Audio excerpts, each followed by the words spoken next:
Fala, meu povo lindo! Mais uma aventura no mundo maravilhoso da ortodontia.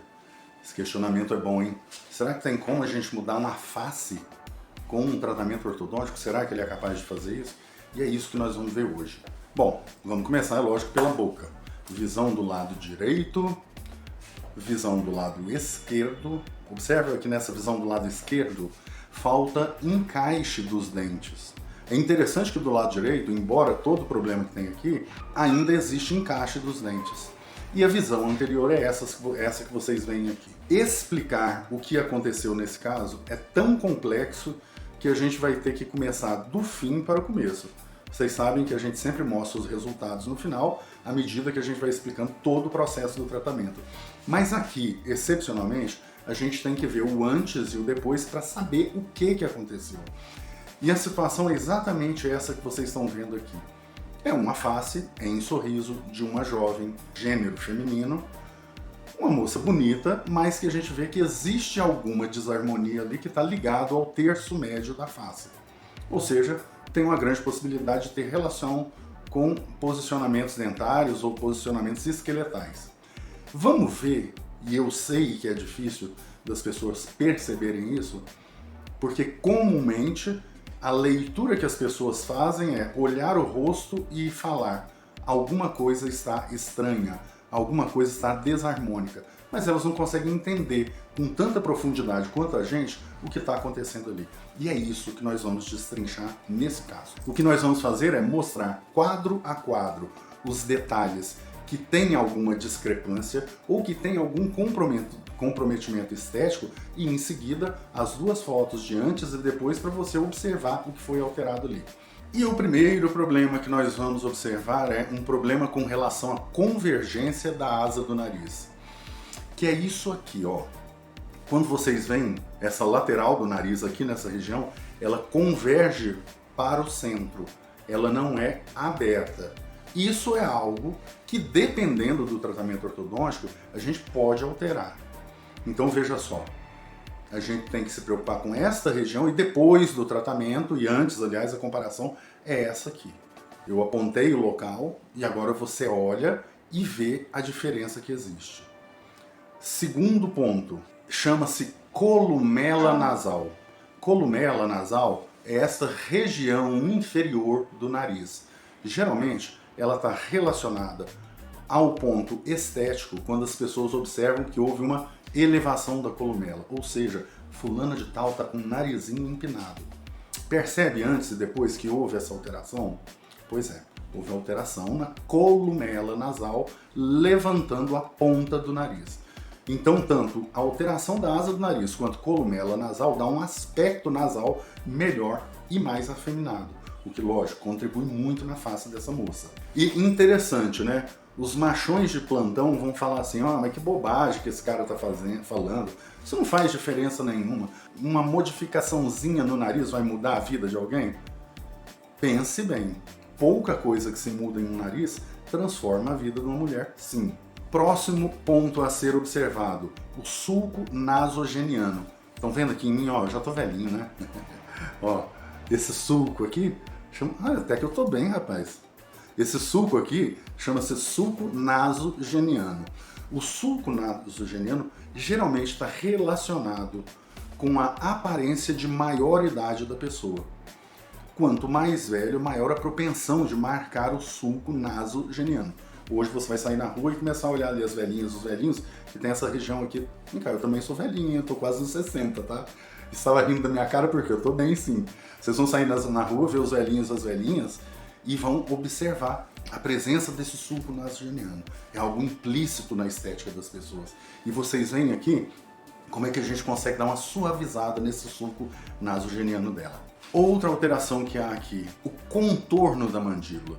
Essa região que está sendo mostrada na foto agora é bem sutil, mas você vê em antes e depois que também tem uma alteração nesse contorno do formato, que o anterior, ou seja, no começo, era mais reto.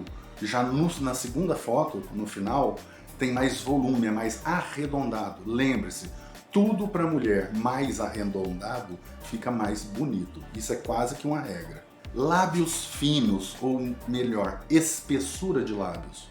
Como a gente faz uma movimentação ali, vocês vão descobrir daqui a pouco qual foi, e esta movimentação altera o tecido subjacente aos lábios, ou seja, dente e osso, a gente consegue também mais volume para os lábios da nossa paciente. Agora já mais relacionado à parte interior da boca, projeção dos incisivos. Os incisivos são esses dentes da frente. Existem os incisivos superiores e inferiores. A posição dos dentes e dos ossos dessa paciente fazem com que esses dois dentes da frente em cima estejam mais projetados para frente. Certo? Errado.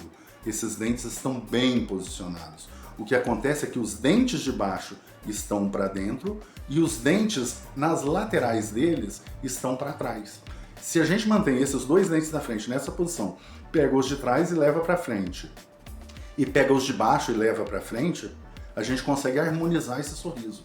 O problema da nossa paciente não são esses dois dentes da frente, é o contrário, eles estão bem posicionados.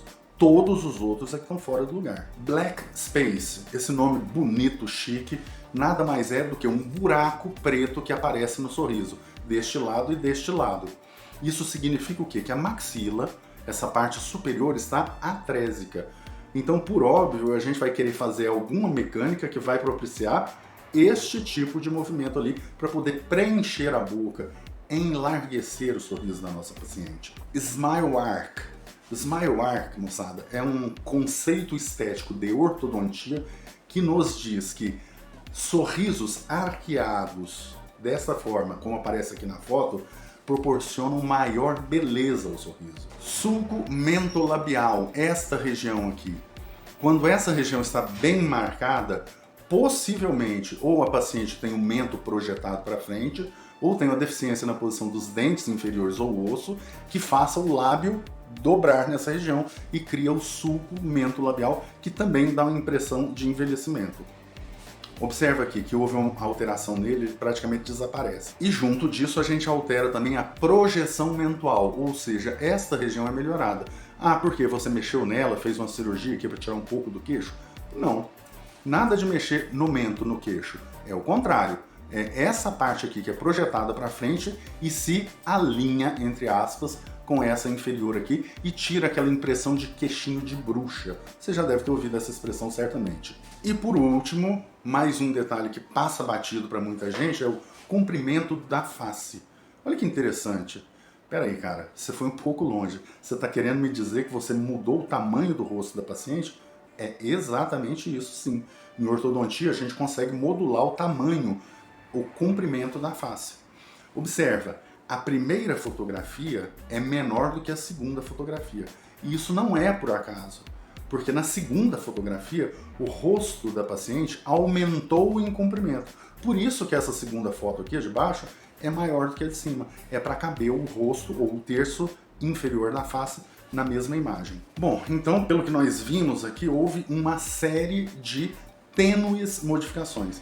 São vários pontozinhos pequenos que a gente vai alterando e, no final, o conjunto dessas alterações promove bastante harmonia facial. Ah, mas eu posso fazer isso com preenchimento, posso fazer isso com botox? Pode. Daí uns meses você vai perder tudo, mas você pode fazer quantas vezes você quiser. O importante é ser feliz.